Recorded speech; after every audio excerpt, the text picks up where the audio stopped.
Olá pessoal, sejam todos muito bem-vindos aqui ao canal Alvorada Espiritual. Hoje nós vamos dar continuidade ao nosso estudo, que é o Espiritismo, né? Nós estamos estudando o livro que é o Espiritismo. Nós entraremos na parte Os incrédulos não podem ver para se convencerem, tá bom?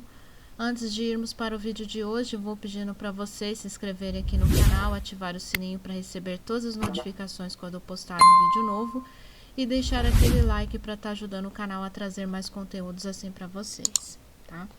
E nós estamos trazendo muitas novidades aqui no canal, né? Assim como o quadro agora que nós temos, Momento Espírita, em que a gente vai contar histórias, né? E vamos falar um pouquinho sobre o entendimento dessa história para a nossa vida real, tá bom? Então vamos para o vídeo de hoje.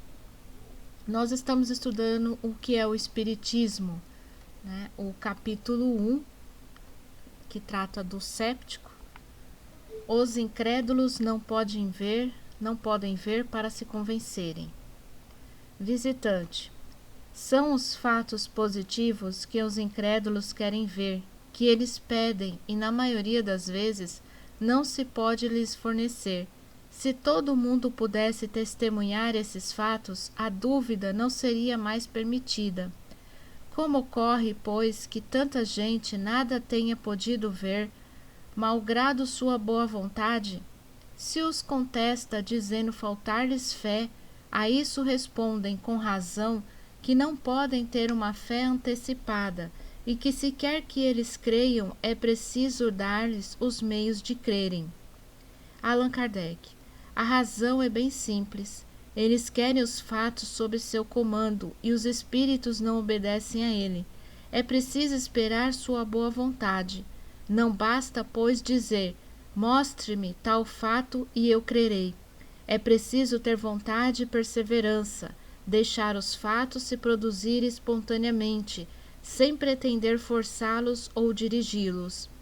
Aquilo que desejais talvez seja precisamente o que não obtereis, mas se apresentarão outros, e aquele que quereis virá no momento em que menos esperais.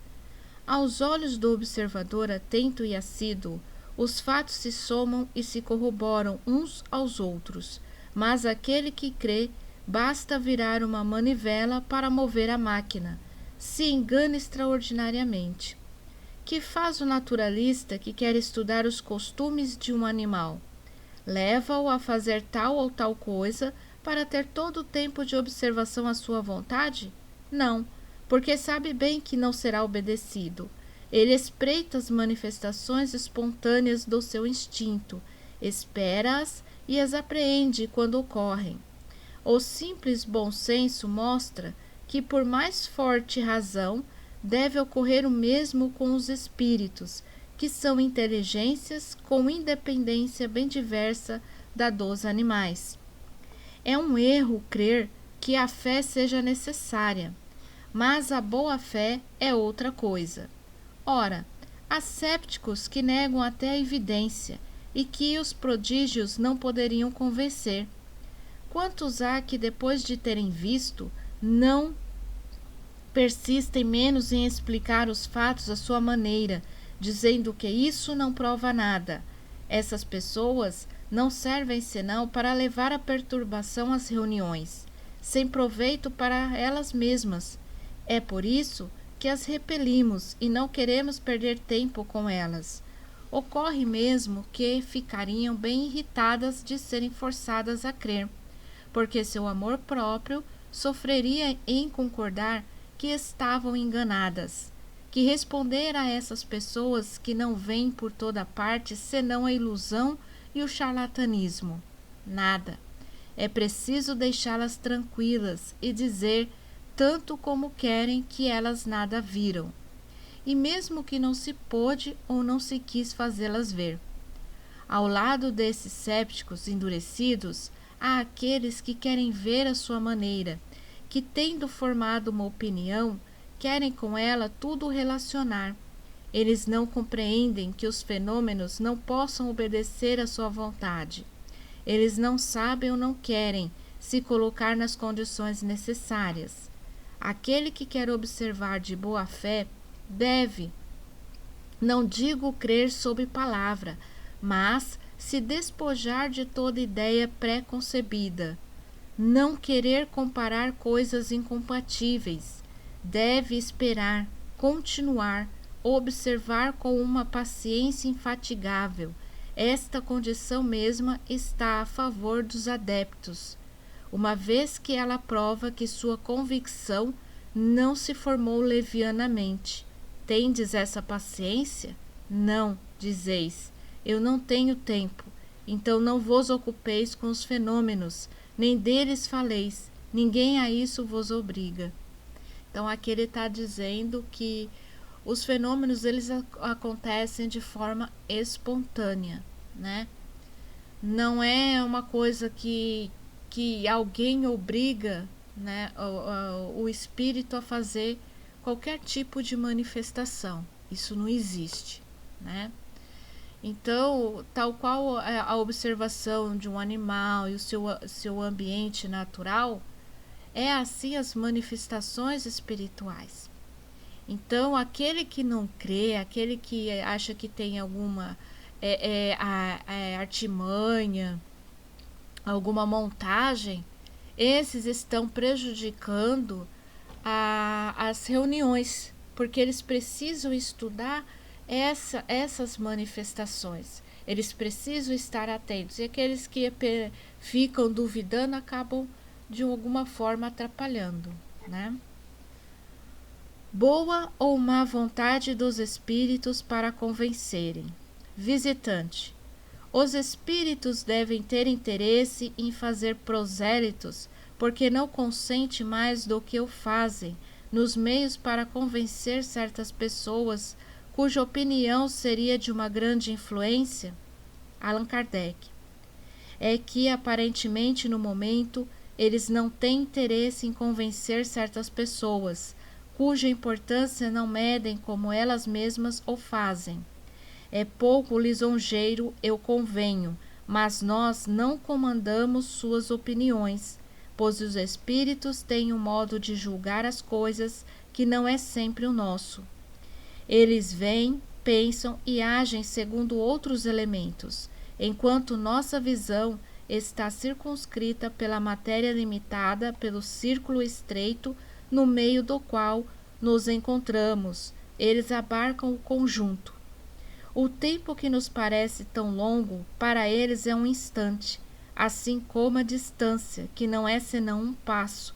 Certos detalhes que nos parecem de uma importância extrema, para eles são pueris.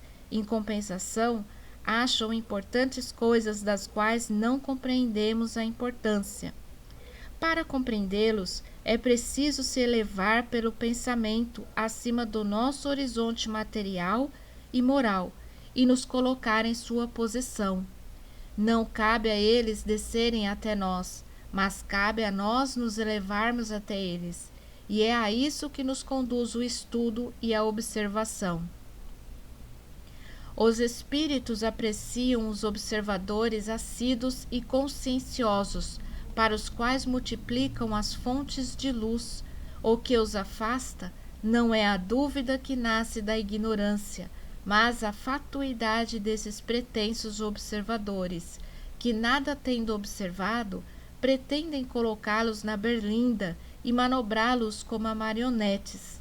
É sobretudo o sentimento de hostilidade e de difamação que carregam consigo e que está em seu pensamento, se não está em suas palavras. Para estes, os espíritos nada fazem e se inquietam muito pouco com aquilo que eles possam falar ou pensar, porque sua vez chegará. Por isso eu disse que o necessário não é a fé, mas a boa fé.